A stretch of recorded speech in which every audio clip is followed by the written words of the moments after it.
दोस्तों नमस्कार। मैं सुनील आकाश। आज का एक विषय है, स्मृति ईरानी की बेटी पर कांग्रेस ने अवैध बार चलाने के झूठे आरोप लगाए हैं। दोस्तों, अभी एक दिन पहले ही एक प्रेस कॉन्फ्रेंस करके कांग्रेस के एक प्रवक्ता शिव खेड़ा ने केंद्रीय मंत्री श्रीमती स्मृति ईरानी की बेटी पर ये आरोप लगाए थे कि वो गोवा में एक अवैध लाइसेंस लेकर बार चलाती हैं। मीडिया और सोशल मीडिया पर ये खबरें तुरंत चल पड़ी। कुछ लोग तो इस तरह की खबरों के इंतजार में ही रहते हैं कि एनडीए या बीजेपी के किसी भी प्रभावशाली नेता या मंत्री पर कोई ऐसी खबर चलाने के लिए मिल जाए, फिर चाहे वह मनगढ़ंत ही हो या आधी झूठी आधी सच्ची खबर का मिश्रण हो। दोस्तों, राजनीति बड़ी क्रूर होती है।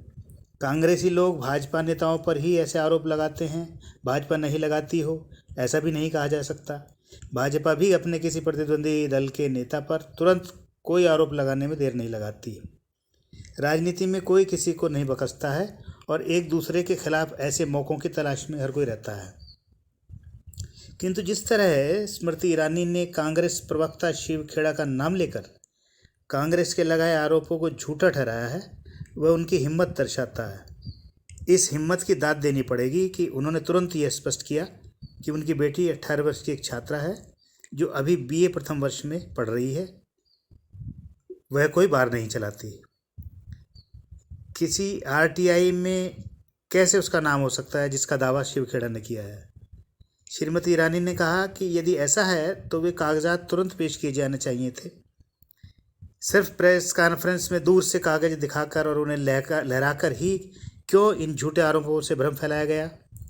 श्रीमती ईरानी ने कोर्ट में जाने की भी धमकी दी है और अमेठी व रायबरेली की जनता की अदालत में भी जाने की बात कही है। तो लगता है कि कांग्रेस के आरोप झूठे हो भी सकते हैं। अब सही स्थिति तो किसी जांच से ही पता लगाना संभव है कि इस मामले में कौन झूठा है और कौन सच्चा है। किंतु प्रथम दृष्टया तो यही लग रहा है कि 18 वर्ष की उम्र की स्मृति ईरानी की बेटी जो अभी पढ़ ही रही है, वो गोवा में कोई अवैध तो क्या वैध रूप से भी कोई बार चला पाने की स्थिति में नहीं होगी। इस मामले में अभी सच्चाई सामने आना बाकी है।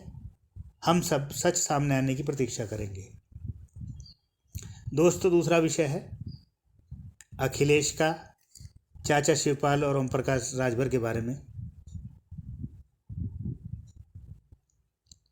अभी एक पत्र लिखकर सपा अध्यक्ष अखिलेश यादव ने यह स्पष्ट कर दिया है कि शिवपाल यादव व ओम प्रकाश राजभर दोनों जहाँ कहीं भी उन्हें सम्मान मिलता हो वहीं पर चले जाएं।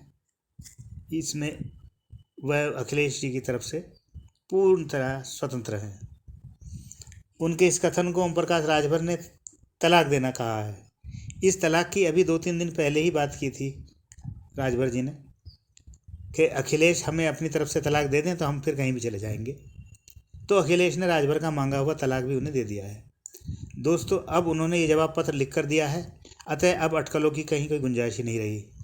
अब देखते हैं कि ये दोनों नेता क्या करते हैं। अटकलें तो यही हैं कि ये दोनों ही बीजेपी में जाएंगे, मगर अभी शिवपाल यादव का कुछ पक्का नहीं लग रहा है। हो सकता है ओपी राजभर अकेले एनडीए में जाएं। यह भी हो सकता है कि शिवपाल और राजभर दोनों में से कोई भी एनडीए में न जाए और अभी बसपा से कुछ बातचीत करें। ऐसा निर्णय दोनों के द्वारा हुआ तो आजम खान भी इन दोनों के साथ कभी न कभी मिलकर कुछ राजनीतिक क्रियाकलाप कर सकते हैं।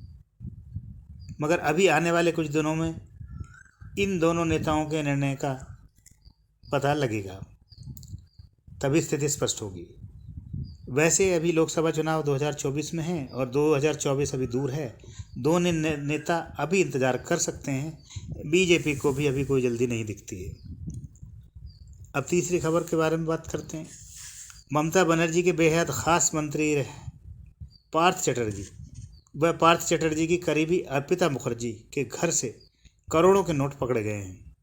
बताया जा रहा है कि शिक्षक भर्ती घोटाले में जो पैसा दिया गया था वह सब पैसा यहीं पर मिल रहा है। पिछले 30 घंटे से उनके यहाँ से 21-22 करोड़ रुपए मिल चुके हैं और वहाँ मिले नोटों की गिनती अभी जारी है। इसमें बैंक कर्मचारी अर्पिता मुखर्जी के घर पर मशीनों के द्वारा नोटों की गिनती कर रहे हैं। पार्थो चटर्जी को 2 दिन की कस्टडी में कोर्ट ने भेज दिया है। अर्पिता मुखर्जी को ईडी ने अभी अभी गिरफ्तार कर लिया है। एक और पार्थो चटर्जी की करीबी मोनालिसा भी ईडी के रडार पर हैं। ईडी द्वारा किए गए इस छापे में जो नोट मिल रहे हैं वे सब 500 व 2000 रुपये के नोट हैं। दोस्तों, ममता बनर्जी पर पहले भी कई बार भ्रष्टाचार के आरोप लगाए गए हैं कि उनके मंत्रिमंडल में कई भ्रष्ट मंत्री हैं, लेकिन जनता ने उन्हें अभी पिछले विधानसभा चुनाव में भारी बहुमत से जिताया, बहुत सीटें देकर जिताया। तो इससे ये माना जा रहा था कि जनता उन्हें भ्रष्ट नहीं मानती है, सिर्फ केंद्र के भाजपा सरकार का दुष्प्रचार मानकर जनता ने उन्हें